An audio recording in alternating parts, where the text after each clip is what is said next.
মইৰাবাৰীত এইবাৰ অভিযান আৰম্ভ লাহৰীঘাট সমজিলা আৰক্ষী অধীক্ষক দিগন্ত বৰুৱাৰ। মইৰাবাৰীত আইন বহিৰ্ভূতভাৱে চলাচল কৰা ই ৰিক্সা আৰু অন্যান্য বহুকেইখন বাহন জব্দ, কেইবাটাও স্থানত অভিযান।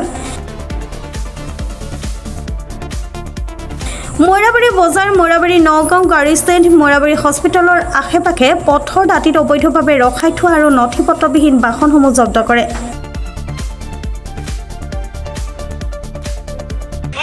আচলতে মানে কি লাহৰীঘাট সমজিলাৰ যি আমাৰ লাহৰীঘাট আৰু মইৰাবাৰী ইয়াতে একচুৱেলি ৰোড ডিচিপ্লিন একেবাৰে নাই আৰু ৰোড ডিচিপ্লিনৰ বিশেষকৈ যিমানখিনি টমটম বা ই ৰিক্সা আছে বহুতৰে বেছিভাগৰে অলমষ্ট 90%ৰে আপোনাৰ কি হয় নাম্বাৰ প্লেট নাই, ৰেজিষ্ট্ৰেশ্যন নাই।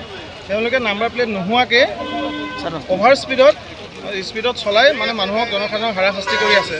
এইটো বহুত দিনৰ পৰা কমপ্লেইন পাই আছোঁ। কালি যেতিয়া মিডিয়া মানুহখিনি আহিছিলে আমাৰ থানাত, তেওঁলোকেও এইখিনি কমপ্লেইন কৰিছে যে মানে ৰোড ছেফটিৰ কাৰণে বা ৰোড ডিচিপ্লিনৰ কাৰণে এইটো এটা ড্ৰাইভ আমি মানে লাহৰীঘাটৰ ডিষ্ট্ৰিক্টৰ ফালৰ পৰা আৰক্ষী প্ৰশাসনৰ ফালৰ পৰা এইটো লৈছোঁ যাতে জনসাধাৰণৰ একো অসুবিধা হ'ব নালাগে।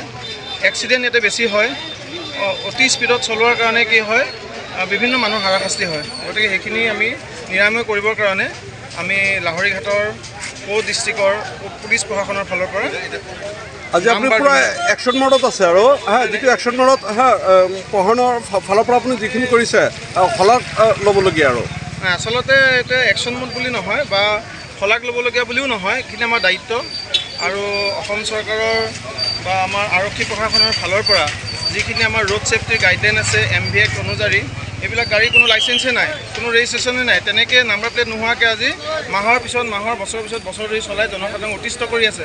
ফলত ইয়াত বিভিন্ন ধৰণৰ এক্সিডেণ্ট বেছি হৈ গৈছে দিনক দিনে। সেইকাৰণে আমি আশা কৰিম আৰু সকলোকে আহ্বান জনাম যিটো ৰোড ডিচিপ্লিন সকলোৱে মানি চলক, MVXৰ যিখিনি গাইডলাইন আছে সকলোৱে মানি চলক, জনসাধাৰণ অতিষ্ঠ হ'ব নালাগে আৰু সকলোৱে সুন্দৰকৈ তেনে বিশেষ গম পোৱা নাই। যেতিয়া গম পাম আমি আমাৰ জিলাৰ মাননীয় SP মহোদয়ৰ নিৰ্দেশ অনুযায়ী যি কৰিব লগা আছে সেইখিনি আমি কৰিম। আৰু ইয়াত বৈধ ষ্টেণ্ডখিনি আপোনালোকে অলপ কাগজ পাতিখিনি চালে মানে চব ওলাই যাব ছাৰ। অথৰিটিৰ লগত কথা পাতি আৰু মই কৈছোঁ বাৰে বাৰে যে আমি আমাৰ জিলাৰ যিজন মুৰব্বী SP ছাৰৰ আদেশমৰ্মে তেওঁ যেনেকৈ নিৰ্দেশ দিয়ে তেনেকৈ আমি সেইখিনি কৰিম বা আমাৰ ডিষ্ট্ৰিক্টৰ যিখিনি অথৰিটি আছে বা এনফৰ্চমেণ্টে হওক বা DT হওক সকলোৰ লগতে কথা পাতি যেনেকৈ কৰিব পাৰি আমি ৰোড ছেফটিৰ কাৰণে ৰোড ডিচিপ্লিন মেইনটেনেন্সৰ কাৰণে আমি কামখিনি হাতত।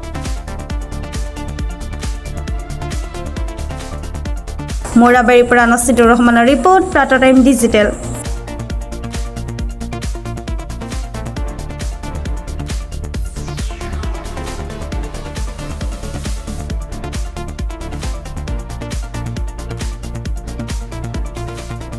অসমৰ সংবাদ জগতখনৰ বাবে এক সুখৰ খবৰ।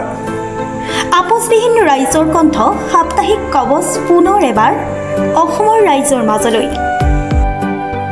স্বত্বাধিকাৰী প্ৰণীতা কলিতাৰ দ্বাৰা প্ৰকাশিত আৰু আপোচবিহীন একাংশ নপুৰণি অভিজ্ঞতাপুষ্ট সাংবাদিকৰ দ্বাৰা প্ৰচাৰিত তথা eco printing press Guwahati Katabari গড়চুকত মুদ্ৰিত সাপ্তাহিক কবচ এতিয়া অসমৰ বিভিন্ন প্ৰান্তত উপলব্ধ।